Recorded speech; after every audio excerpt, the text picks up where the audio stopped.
Kita ke informasi berikutnya, Mirsa. Rahayu Saraswati Dirakanya Jojo Hadikusumo resmi mengundurkan diri sebagai anggota DPR RI pada Rabu 10 September lalu. Pengunduran diri tersebut ia sampaikan melalui akun media sosial Instagram pribadinya. Selanjutnya, Ibu Rahayu. Dalam unggahan video tersebut, Rahayu menyadari kata-katanya di sebuah podcast yang diunggah pada 6 bulan lalu telah menyakiti banyak pihak, terutama bagi orang yang berjuang untuk menghidupi keluarganya. Dalam sesi tanya jawab itu, keponakan Presiden Prabowo Subianto tersebut menyebut bahwa tuntutan masyarakat agar pemerintah menyediakan lapangan kerja adalah cerminan dari mental kolonial. Ia berpendapat bahwa di era modern ini, generasi muda seharusnya tidak lagi bergantung pada pemerintah untuk menciptakan pekerjaan, melainkan harus produktif menjadi pengusaha. Sontak pernyataan tersebut memicu amarah dan perdebatan sengit di berbagai kalangan warganet yang merasa disudutkan. Meski mengundurkan diri, Rahayu berharap masih ada kesempatan untuk menyelesaikan satu tugas terakhirnya sebagai Wakil Ketua Komisi 7 DPR RI, yaitu pembahasan dan pengesahan RUU Kepariwisataan yang merupakan produk legislasi di Komisi 7. Ia juga memastikan sisa dana yang masih ada di rekening khusus untuk Dapil akan dialokasikan untuk memberikan bantuan alat kesehatan, pelatihan kewirausahaan, dan mendukung pemberdayaan anak-anak muda di Dapilnya sampai dana tersebut habis. 554 warga negara Indonesia korban tindak pidana perdagangan orang. Saya paham bahwa kata-kata saya telah menyakiti banyak pihak, terutama yang saat ini masih berjuang untuk menghidupi keluarganya, bahkan untuk masih bisa bertahan hidup. Kesalahan sepenuhnya ada di saya. Oleh sebab itu, melalui pesan ini, saya ucapkan permohonan maaf yang sebesar-besarnya atas ucapan dan kesalahan saya.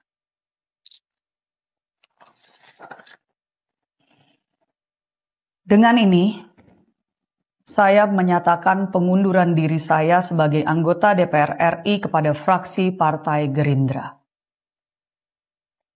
Saya berharap masih dapat diberikan kesempatan untuk menyelesaikan satu tugas terakhir, yaitu pembahasan dan pengesahan RUU Kepariwisataan yang merupakan produk legislasi kami di Komisi 7. Dengan sisa dana yang masih ada di rekening khusus untuk Dapil, saya akan terus memberikan bantuan alat kesehatan, pelatihan kewirausahaan, dan sebisanya mendukung pemberdayaan anak-anak muda di Dapil saya sampai dana tersebut habis.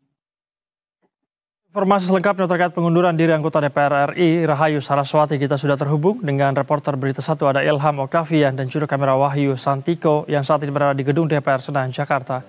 Ilham, selamat sore. Bisa Anda jelaskan apa yang melatar belakangi Rahayu Saraswati mengundurkan diri dan bagaimana kemudian respons dari anggota DPR terkait pengunduran diri Rahayu Saraswati?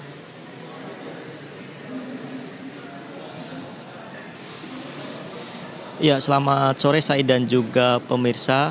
Keputusan mengejutkan diambil oleh Wakil Ketua Komisi 7 sekaligus keponakan dari Presiden Prabowo Subianto, yakni Rahayu Saraswati Joyo Hadikusumo. Melalui laman Instagram resminya, Rahayu menyampaikan pengunduran diri sebagai anggota Dewan per Rabu kemarin. Rahayu sendiri menyampaikan bahwa proses pengunduran dirinya ini terkait dengan sebuah podcast terkait isu perempuan dan entrepreneur. Rahayu menyampaikan bahwa dirinya merasa podcast tersebut telah dipotong dan disebarluaskan untuk memancing amarah masyarakat. Rahayu sendiri telah menyampaikan proses pengunduran diri tersebut ke fraksi Gerindra di DPR. Dan saya dan juga pemirsa, fraksi Gerindra di DPR melalui sekretarisnya yakni Bambang Haryadi telah mengkonfirmasi surat pengunduran diri tersebut.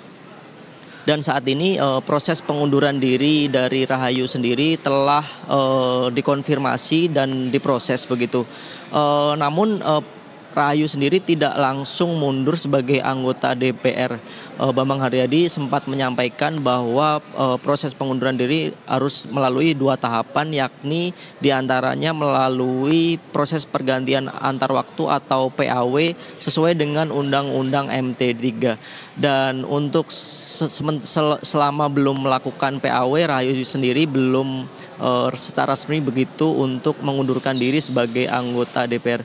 Selain itu, Bambang Haryadi juga menyampaikan bahwa Gerindra sendiri akan berkoordinasi juga dengan DPP partai, juga dapil dari Rahayu, yakni dapil Jakarta 3 yang meliputi Kepulauan Seribu.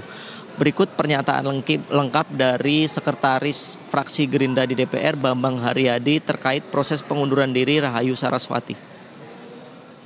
Jadi yang jelas kita harus melihat dari semua aspek, tidak serta-merta juga kan kita terima bahwa apa yang disampaikan Saudara Saraswati adalah merupakan hak beliau. Namun kita juga harus tahu bahwa peserta pemilu itu adalah partai politik, kan? Dan Saudara Sarah itu mendapat mandat dari satu wilayah pemilihan tertentu. Saya kasih analogi sederhana, kita tidak bisa juga, misalnya kepala desa Sukajadi diminta mundur oleh desa Sukamakmur, dan yang memberikan mandat itu adalah orang Sukajadi. Jadi kita prinsip-prinsip itu harus kita kaji lebih mendalam.